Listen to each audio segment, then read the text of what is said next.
إن الحمد لله نحمده ونستعينه ونستغفره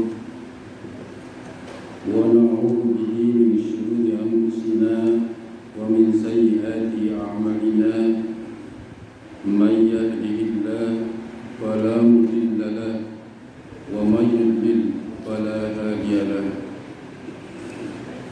وأشهد أن لا إله إلا الله وحده لا شريك له وأشهد أن محمدا عبده ورسوله لا نبي ولا رسول بعده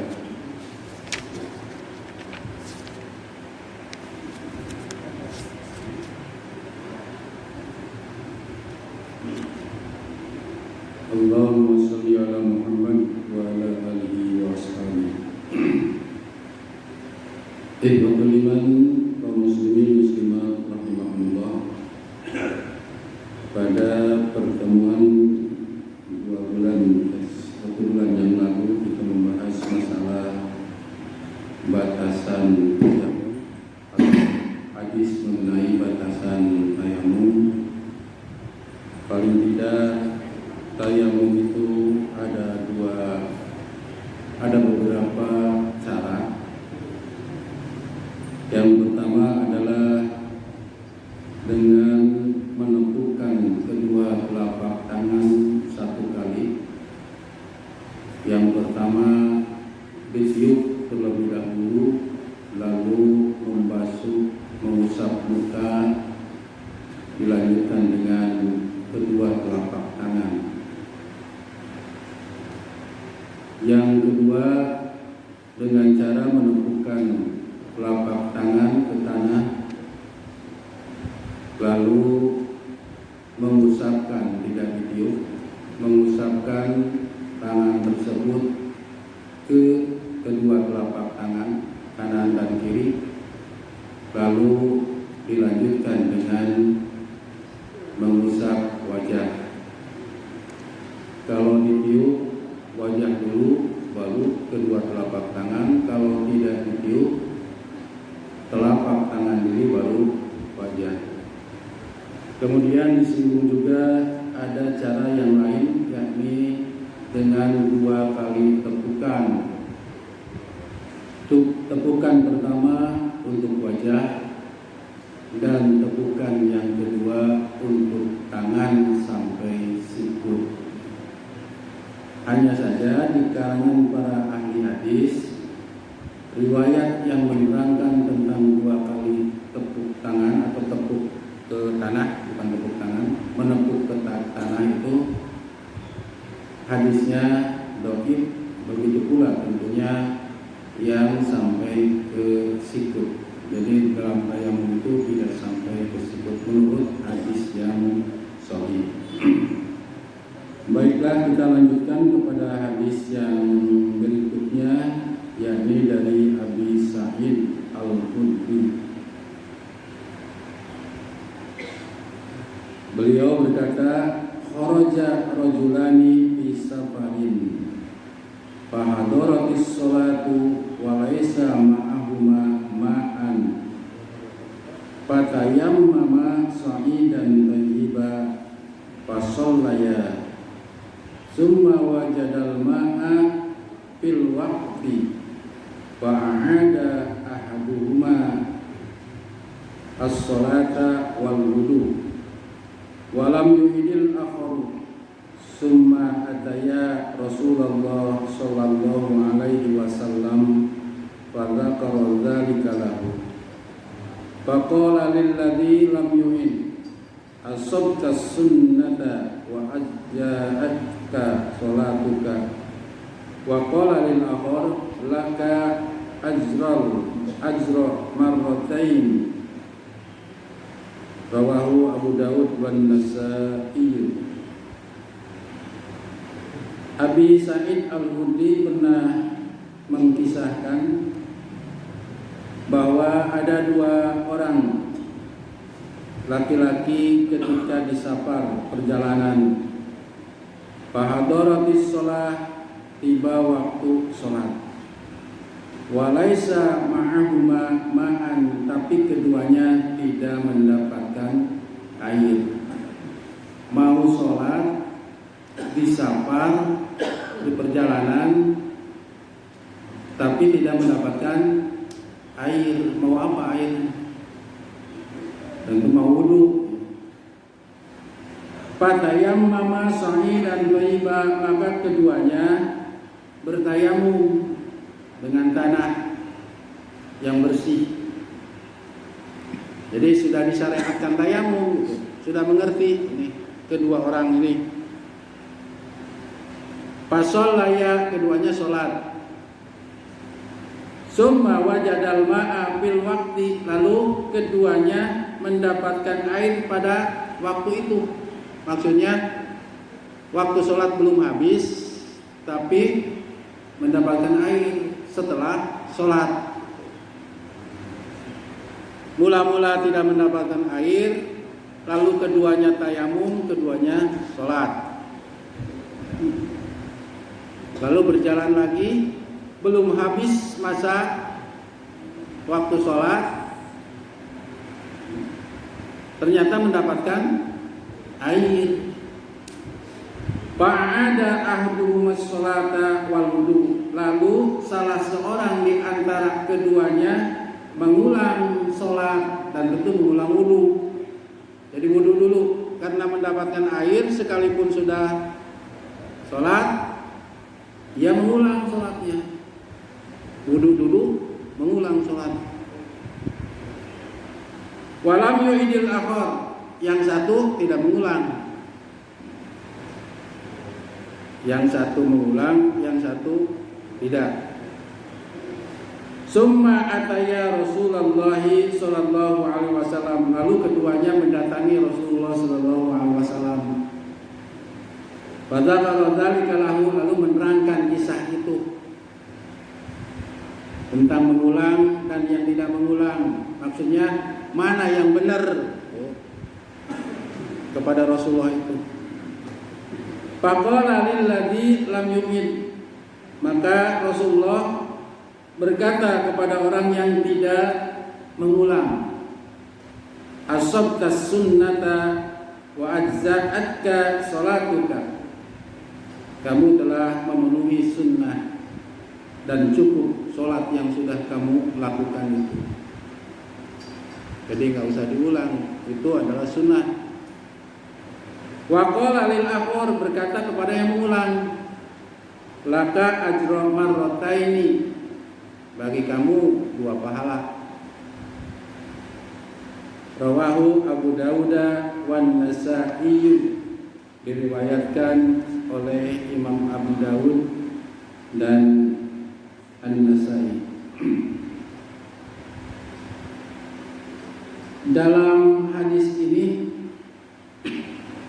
paling tidak ada beberapa yang bisa kita ambil natijah atau katakanlah kesimpulan. Pertama, ternyata pada masa Rasulullah juga para sahabat berijtihad.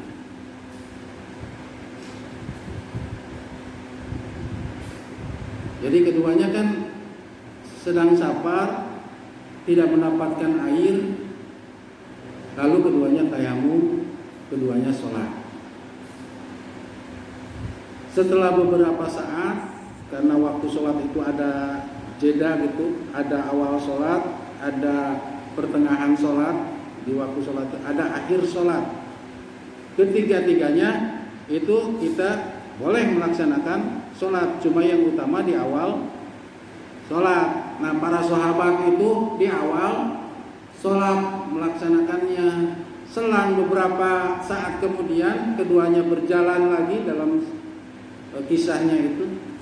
Ternyata di suatu tempat keduanya mendapatkan air.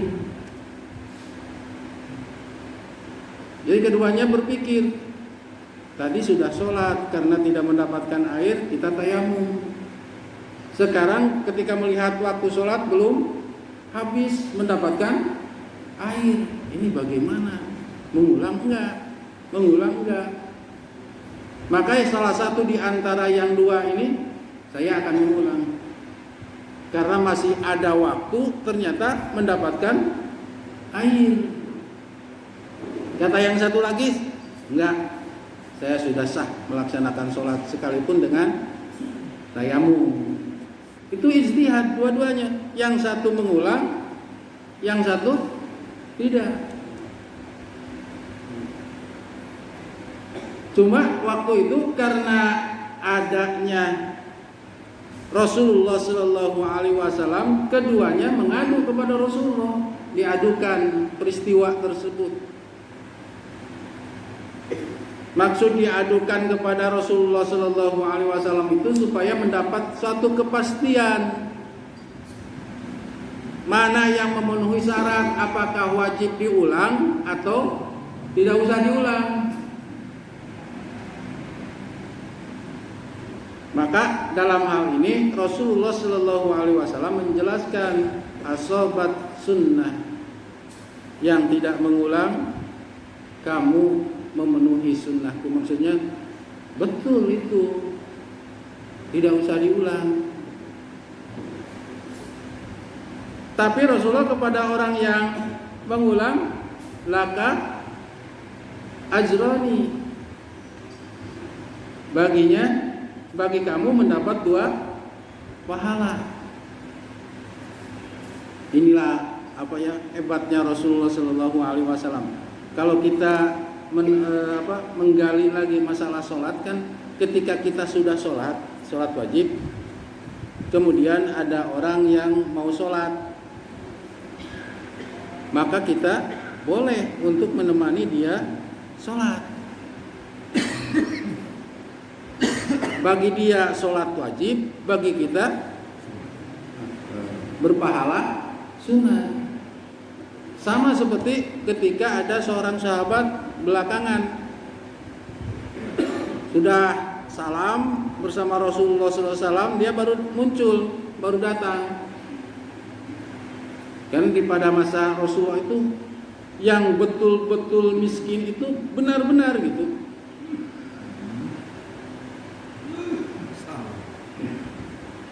Yang kaya itu benar-benar kaya gitu. Model Abdurrahman bin Auf. Ketika kalau sekarang mungkin menurut sebagiannya umpamanya saya mendengar atau melihat videonya itu, ketika Al-Ustaz Amin Mukhtar menerangkan tentang Abdurrahman bin Auf ketika menginfakkan hartanya sampai, kalau sekarang mula-mula umpamanya 2 miliar, terasa banyak gitu. Lalu Allah menegur, Al-Quran menerangkan, oh ternyata itu sedikit dibandingkan dengan sisanya gitu. Umpamanya di dompetnya ada 2 triliun, yang diinfakkan 2 miliar, berapa persen? Kan masih banyak sisanya. Sementara ada orang, ini umpama ada orang punya 1 juta, infak 500.000, berapa persen? 50% dibanding yang 2 miliar. Tapi kalau dari sisi jumlah itu lebih banyak 2 miliar kan? Tapi kita kan kadang-kadang melihat 2 miliarnya gitu. Karena membandingkan dengan orang yang 500.000. Makanya kita jangan membandingkan kepada orang lain. Yang kita punya, ya punya 2.000, punya 10.000, diinfakkan 5.000, berapa persen? 50%. Seperti halnya umpamanya Umar bin Khattab, setengahnya. Umpamanya setengahnya cuma 500 juta dibandingkan dengan Utsman bin Affan sepertiganya beberapa miliar. Kalau dilihat dari jumlah kan kebanyakan Utsman bin Affan jumlah nominalnya. Tapi kalau dari sisi kepunyaan ternyata Umar bin Khattab setengah dari kekayaannya.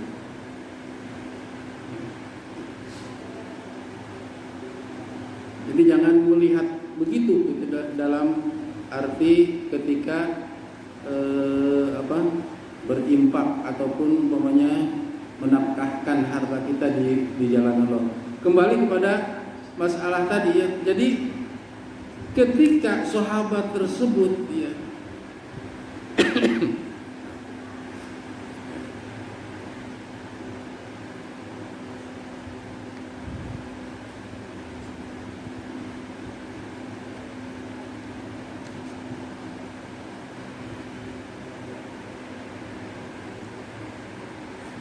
ketika sahabat tersebut mengulang sholat, sama seperti ketika ada sahabat yang datang, apakah mau bersedekah kepada orang yang baru datang itu, padahal sudah sholat. Nah sama seperti kepada sahabat ini, laka ajroni, bagi kamu 2 ajro marrotaini dalam hadis ini. Kalau saya membaca itu ada yang lafadznya laka ajroni, bagi kamu 2 pahala. Pahala apa? Yakni pahala sholat biturab, maksudnya dengan tayamum. Ketika awal-awal kan sahabat tersebut sholat dengan tayamum. Yang kedua ajro sholat bilma, yakni mengulang. Artinya tidak jadi masalah ketika mengulang, cuma yang persis sunnah itu ya tak usah mengulang ketika sudah sholat, apalagi ini sedang safar. Karena safar itu Rasulullah mementingkan qosor ya, bukan jamak, qosor. Selama Rasulullah di Tabuk, beliau senantiasa mengqosor sholat. Selama beliau di Mekah, selama itu beliau mengqosor sholat. Tapi tidak selamanya beliau menjamak sholat. Makanya ada ulama yang mengatakan bahwa qosor itu ketika safar merupakan sunnah. Ada yang mengatakan itu. Sedangkan jamak, menjamak itu adalah rukhsah. Kenapa? Karena Allah mempardukan sholat bagi yang safar itu 2 rakaat dan menggenapkan bagi yang mukim itu jadi 4 rakaat, kecuali maghrib dan subuh. Maghrib disebutnya witrun nahar dalam hadis itu, sebagai witirnya siang, dan subuh itu karena dalam bacaannya panjang, makanya harus ada perbedaan membaca sholat di sholat maghrib dengan membaca Al-Quran di sholat subuh gitu. Ada perbedaan suratnya dalam pengertian panjangnya. Kalau di sholat maghrib umpamanya kul ya ayyuhal kafirun, kalau di sholat subuh umpamanya paling tidak wal adiyat gitu. Kalau di sholat maghrib umpamanya idaja anasroh inna aqoina, wajar kalau di sholat subuh umpamanya wat ini. Kalau melihat bagaimana Rasulullah sholat subuh sampai kata sahabat ya, atau sahabat perempuan, saya hafal surat Al-Qalam itu karena sering mendengar beliau dalam sholat subuh. Al-Qalam 1 rakaat, Al-Insan 1 rakaat. Tapi kalau di kita kadang-kadang ya agak kepanjangan ya, disesuaikan. Kadang-kadang surat Al-Insan saja dibagi 3 atau dibagi 2. Karena kebiasaan kita ada surat-surat mufassalnya, surat-surat yang kurang dari 15 ayat atau kurang dari 20 ayat. Ya, dari wal adiyat atau wadduha ke sini ke Anas. Padahal mufassal itu dalam tafsir Ibnu Katsir diawali dari Quran surat Qaf sampai Anas. Mufassal itu sering dibaca dalam sholat berjamaah. Kembali kepada masalah ini, laka ajroni, bagi yang mengulang dapat 2 pahala. Yang tidak mengulang itu asobat sunnah, sesuai dengan sunnah. Yang mengulang sholat tadi ya, yang mengulang sholat karena lagi safar itu ya, lagi safar. Tiga pahala ya, ya. Kan istihadnya benar. Iya, sempurna, karena istihad bagi yang tidak mengulang kan istihadnya sesuai sunnah, makanya sesuai sunnah sesuai dengan yang dilakukan oleh Rasul, maksudnya begitu, tidak mengulang sholatnya itu. Ini kan karena istihadnya ya, beliau beristihad mengulang gitu. Tadinya kan tidak tahu kalau istihad itu ini mengulang, tidak gitu. Kalau Rasulullah kan langsung diberitahu oleh Allah, ya tidak mengulang gitu. Cuma ketika dalam sholat wajib yang lain, Rasulullah memerintahkan supaya bersedekah kepada orang yang tidak mendapatkan berjamaah, kasihan gitu. Kalau sholat sendirian, makanya siapa yang ingin bersedekah untuk mendapatkan maksudnya nilai berjamaah, luar biasa soalnya nilai berjamaah. Sholat sendiri, sholat berdua lebih baik dengan sendirian. Sholat bertiga lebih baik dibandingkan berdua. Terus semakin banyak, semakin azkar dalam hadis itu, semakin baik. Apalagi kalau penuh pokoknya masjid ini sampai meluber kayak sholat Jumat. Tapi alhamdulillah di sini jamaahnya sholat subuhnya semakin banyak, semakin di sini. Tapi kadang-kadang ya ada dia yang azan, dia yang qomat, dia yang imam, beliau juga yang jadi makmum, artinya sendirian. Iya, sendirian satu masjid.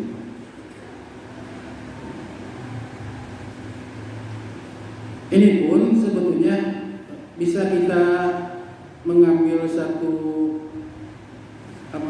natijah, katakanlah bahwa ternyata ketika safar, ini kalau membaca hadis ini ya, ketika safar kan kalau kita itu ada terngiang itu, kalau safar itu ada rusuh tayamum ya. Ya. Seolah-olah begitu ya, ada rusuh tayamum. Tapi kalau melihat hadis ini, yang mau sholat, datang waktu sholat, padahal sudah tahu ada syariat tayamum, terbukti dia tayamum gitu. Cuma tayamumnya kenapa? Karena tidak mendapatkan air. Makanya dalam hal tayamum saya pernah menjelaskan, di antara para ulama ada yang berpendapat, mayoritas itu berpendapat bahwa sekalipun musafir kalau ada air wudu. Itu kecuali dalam tafsir Al-Manar ya. Dalam tafsir Al-Manar dijelaskan bahwa musafir itu sekalipun ada air boleh atau rukhsah untuk tayamum. Ini buktinya gitu ya. Kedua orang itu mau sholat sedang safar, keduanya tidak mendapatkan air. Tayamum sudah disyariatkan, tidak mendapatkan air.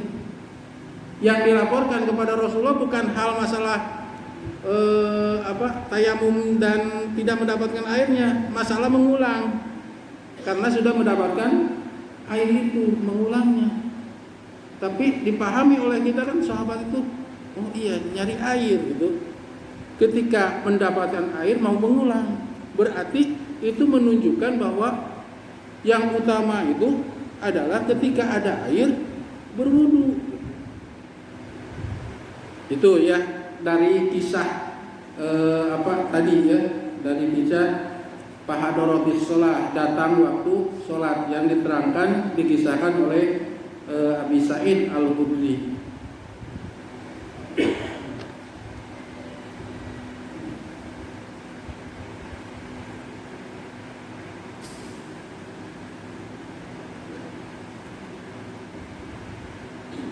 Kemudian juga ini menunjukkan bahwa batalnya tayamum karena adanya air.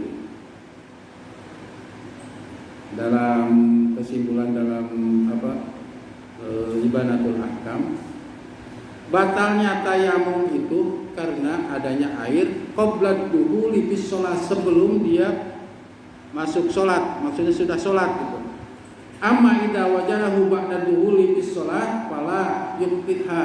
Jadi ketika kita sudah sholat kemudian baru mendapatkan air setelah sholat itu tidak memutuskan rukhsah itu gitu. Tayamum itu. Jadi kalau kita mau sholat mendapatkan sebelum waktu sholat itu kita mendapatkan air, pas datang waktu sholat maka batal tayamum itu karena sudah mendapatkan air. Tidak ada rukhsah tayamum itu karena ada air.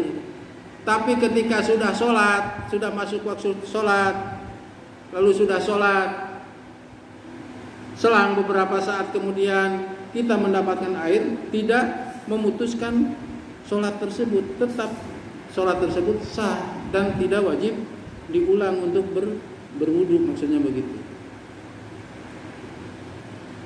Hadis tersebut ya, menurut sebagian para ulama.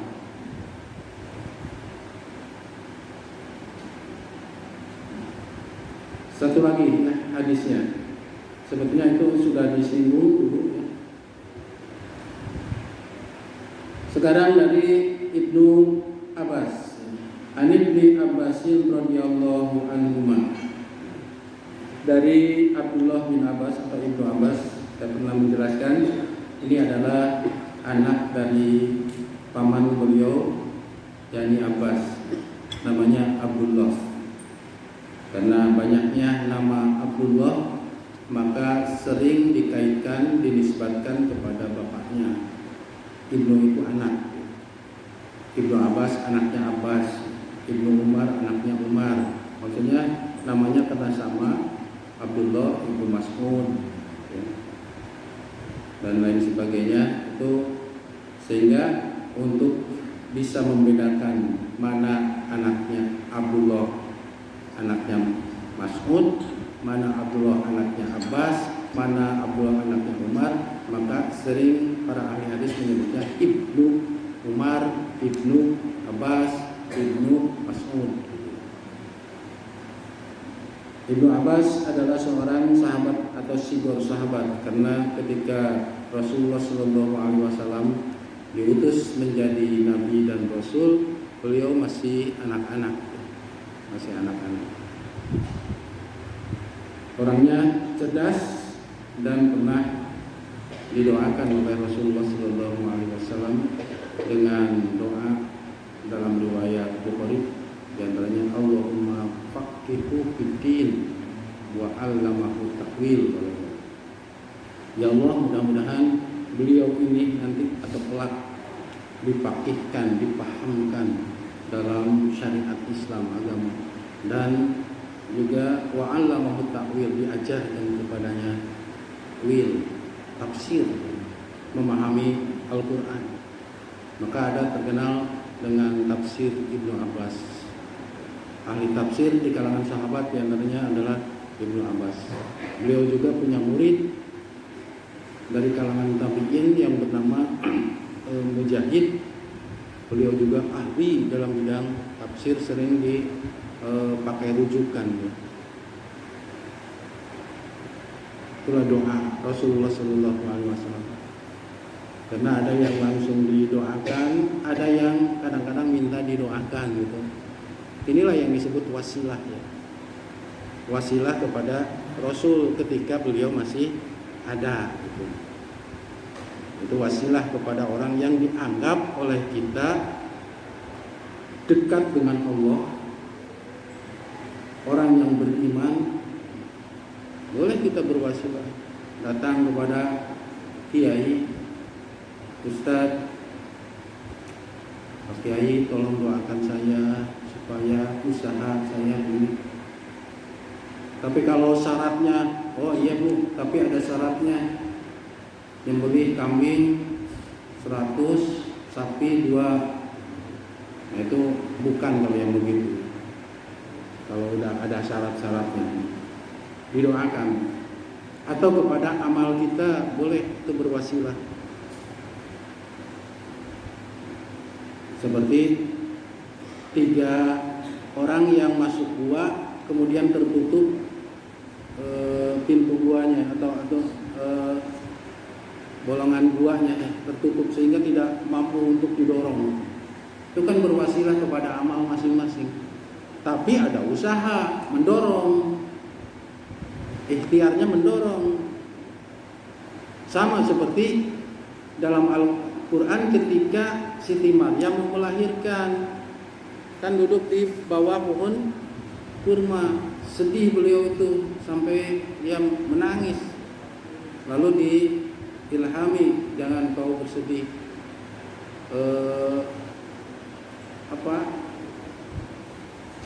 Menyuruh kepada Siti Maryam yang lagi payah itu untuk mendekat kepada pohon kurma dan mendorong pohon kurma itu supaya jatuh. Kalau kita dorong pohon kurma, sekalipun apalagi yang sudah berbuah, tidak akan kedorong, tidak akan bergoyang sedikit pun tidak. Kayak kelapa, pohon kelapa. Umpamanya oleh tangan kita sekuat tenaga oleh laki-laki, ini perempuan yang sedang hamil, tapi itulah ikhtiar gitu. Ikhtiar supaya menggoyangkan pohonnya gitu. Akhirnya harus ada ikhtiar, maksudnya begitu. Tidak begitu saja jatuh gitu. Ya, berharap jatuh, tapi ini ada usaha seperti dituangkan dalam Quran surat Maryam ini. Jadi itu yang disebut wasilah. Tapi ada juga yang minta didoakan seperti seperti Abu Hurairah ya. Karena dulu itu Abu Hurairah ketika mendengar itu lupa terus itu ya. Tidak seperti yang lain umpamanya ya. Jadi ketika ada ilmu itu kadang-kadang gimana gitu, maka didoakan oleh Rasulullah. Ternyata setelah didoakan dan berusaha sekuat tenaga, beliau paling banyak yang meriwayatkan hadis. Konon katanya Ibnu Hajar juga itu dulunya itu tidak seperti yang kita, ada yang menerangkan tidak seperti yang kita duga, menyusun kitab begitu tebal, umpamanya Fathul Bari kemudian Bulughul Maram ya. Bahkan Ibnu Hajar katanya dikaitkan dengan hajar, dengan batu yang beliau lihat setiap hari ada tetesan air yang batu yang sangat besar.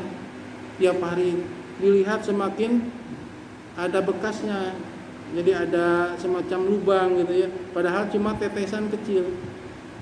Nah dari situlah beliau bahwa sekeras batu oleh air yang cuma sedikit bisa membuat lubang, apalagi manusia ada usaha. Nah disitulah berusaha terus. Itu Ibnu Hajar Al-Asqalani. Ada juga yang malu untuk minta kepada Rasulullah tapi pingin. Nah disinilah Rasulullah yang ini. Jadi sahabat-sahabat itu tipenya beda-beda. Makanya ketika ada sahabat Umar, kamu itu laksana Nuh. Kepada Abu Bakar, kamu itu laksana Ibrahim gitu. Ada juga yang diam gitu. Padahal ada yang dimauin gitu. Maka Rasulullah mengatakan, "Sal, pintalah oleh kamu." Di antaranya kepada sahabat Rabi'ah. Rabi'ah mengatakan, "As'aluka murafaqataka fil jannah." Cukup ya Rasulullah, aku memohon kepadamu supaya nanti saya bareng-bareng di surga. Ada lagi yang itu, cukup ya Rasulullah, asal nanti bersama di surga, bersamamu di surga. Di dunia pengen bersama, di akhirat pengen bersama Nabi. Akibat rasa cintanya yang luar biasa. Kembali kepada masalah ini. Sudah berapa menit? 30 menit. Ya 10 menit lagi. 35 menit. Fi qaulihi azza wa jalla, dalam firman Allah azza wa jalla, wa in kuntum mardo aw ala safarin, yakni kalimat dalam Al-Qur'an surat An-Nisa ayat 43 tentang masalah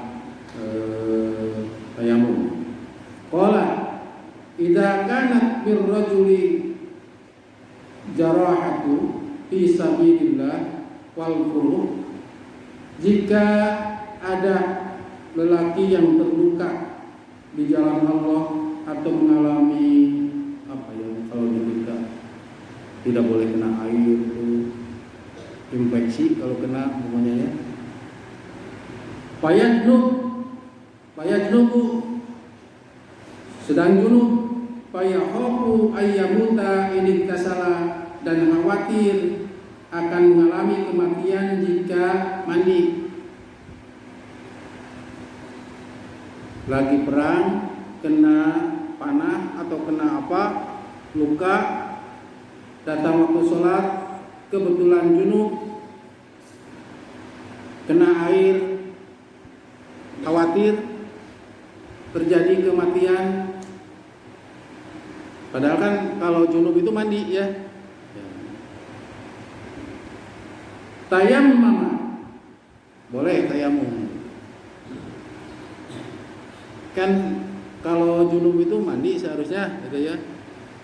Ternyata jika ada halangan seperti itu, bukan saja pengganti daripada wudu tayamum itu, tapi pengganti juga mandi jika ada halangan. Rawahu Daruqutni mauqufan wa rafa'ahu Bazzar. Diriwayatkan ini oleh Imam Ad-Daruqutni dan memarfu'kan Al-Bazzar. Wa sahhahu Ibnu Huzaimah wal Hakim, dan hadis ini disahihkan oleh Ibnu Huzaimah. Yang dimaksud fi sabilillah di sini adalah jihad atau perang. Al-furuh itu, parhum itu artinya luka yang bisa mengakibatkan kalau kena air itu menjadi perih, bahkan bisa berakibat fatal kalau kena air itu. Jadi ternyata tayamum juga di sini mengganti daripada mandi junub. Jika pertama ya ada luka, awalnya kan bukan ada bukan tidak mendapatkan air gitu, tapi luka gitu ya, karena khawatir kena air. Padahal selama ini kan kalau safar kan bisa tayamum gitu, tapi ini tidak. Ini mengkisahkan bahwa selama ada air gitu, seolah begitu, selama ada air, ini ada air, tapi khawatir lukanya mengakibatkan fatal jika terkena curahan air. Kan mandi wajib itu semuanya gitu ya, termasuk seluruh tubuhnya. Coba kalau luka kena pedang ini, khawatir ini terjadi infeksi atau mengakibatkan sakit luar biasa, mengakibatkan mati. Nah ini yang oleh Rasulullah SAW dalam hadis ini ya dibolehkan untuk mengganti mandi janabat itu dengan tayamum. Itu barangkali karena waktunya, insya Allah nanti diulang lagi dari Ibnu Abbas untuk minggu yang akan atau bulan yang akan. Kalau ada yang ditanyakan,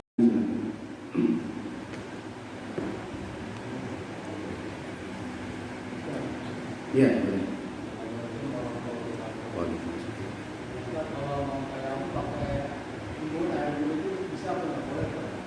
Apa?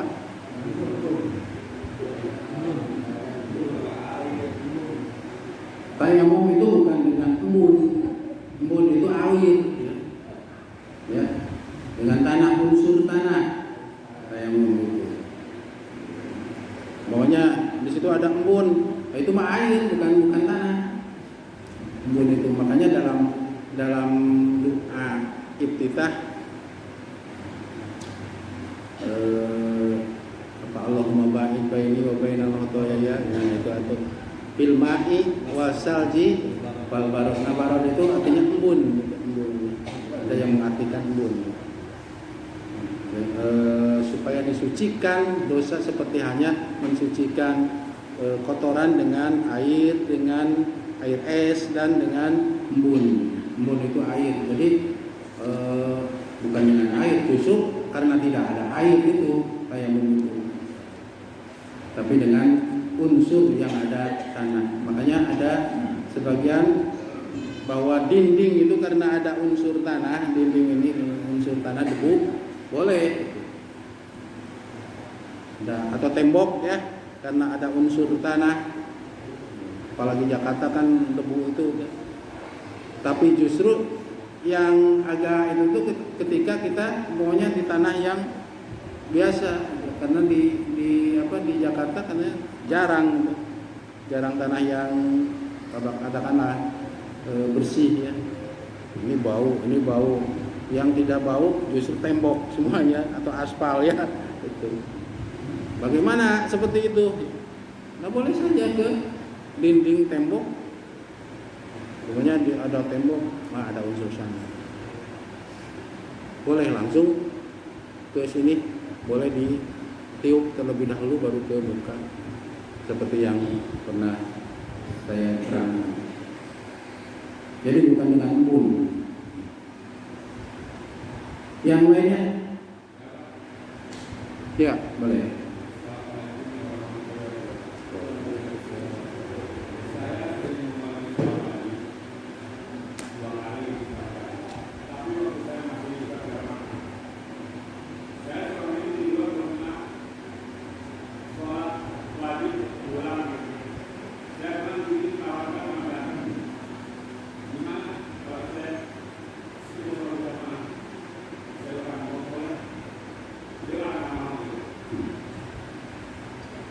Rasulullah menawarkan untuk bersedekah. Kalau tidak ada yang mau bersedekah berarti tidak ada gitu ya. Tidak ada yang mau. Jadi jangan maksa gitu. Namanya juga bersedekah gitu. Siapa yang mau bersedekah untuk dia karena dia kesiangan. Kalau kesiangannya terus-menerus atau masbuknya terus-menerus, ngapain ini sedekah mulu nih. Dan harus diingat kebagian satu rakaat dengan atau sebelum katakanlah sebelum sujud terakhir atau sebelum sujud di rakaat terakhir belum ruku. Pas kita kebagian ruku sebetulnya itu sudah kebagian berjamaahnya sekalipun rakaatnya tidak kebagian. Kita harus mengulang atau masbuk ya bangkit lagi. Jadi ketika ada yang belum ruku, jangan sampai memisahkan diri atau apalagi seorang gitu ya. Kita sendiri ikut supaya kebagian berjamaahnya. Kita kan kadang-kadang ya mau ruku ngapain? Mendingan sendiri. Karena pingin sendirinya pingin cepat kan itu. Padahal seharusnya kita berpikir supaya mendapatkan berjamaah. Tapi jangan juga diakalin. Diakalin itu nanti supaya kebagian berjamaah aja ketika mau ruku datangnya. Ruku terakhir maksudnya di rakaat terakhir. Allah Maha tahu mana yang benar-benar kesiangan, yang masbuk benar-benar, mana yang disengaja mau masbuk. Ya. Jadi ketika kita menawarkan, mau nggak sholat sama saya tadi kesiangan. Besoknya lagi, saya tadi kesiangan.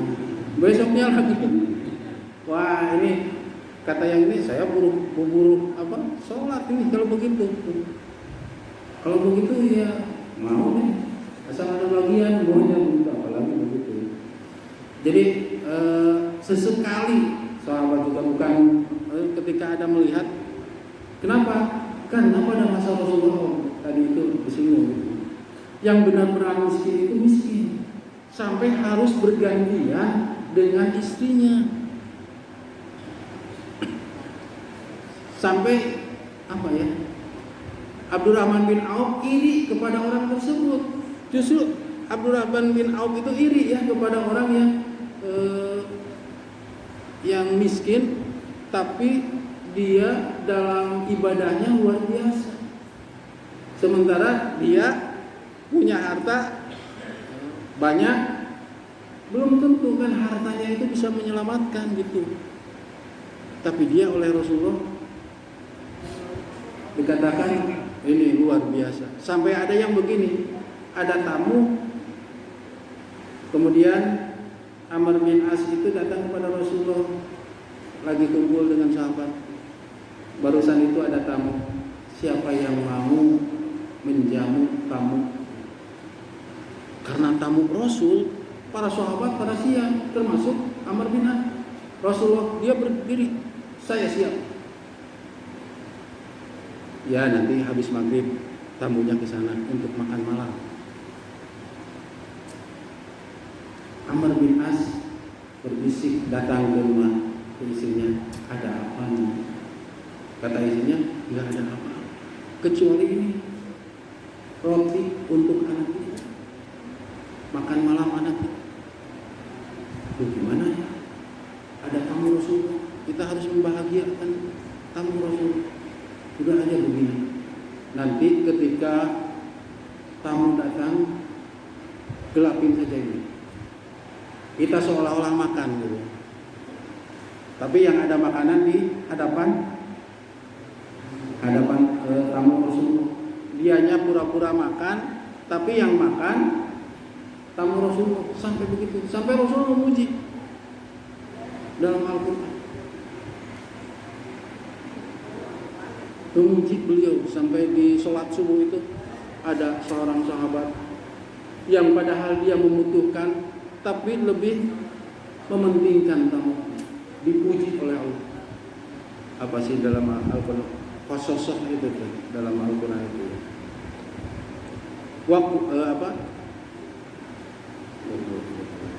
Nah sampai dipuji oleh Allah Subhanahu Wa Taala sahabat tersebut. Apalagi kalau masalah sholat. Tapi Rasulullah tidak menyuruh kepada semua ya. Siapa yang mau sedekah? Semua. Siapa yang salah seorang kamu yang mau sedekah? Cukup satu orang juga untuk menambah itu. Saya ya Rasulullah. Coba kalau sekarang sudah selesai sholat subuh, ada yang kesiangan. Kata imamnya, siapa yang mau bersedekah tuh baru muncul. Kata makmum, Ustaz aja. Kan begitu? Ustaz aja yang sedekah. Rasulullah justru menawarkan kepada Ustaz aja yang jadi, kan bisa jadi imam. Atau sholat jenazah, kan jenazah itu biasanya nggak mau jadi imam, ya sudah sholat mengimami bersama jemaah. Datang lagi rombongan, pada nggak mau ke depan kan itu, nggak ada yang jadi imam, boleh kita, udah sama saya saja imam, boleh. Cukup? Ada lagi? Sebutnya.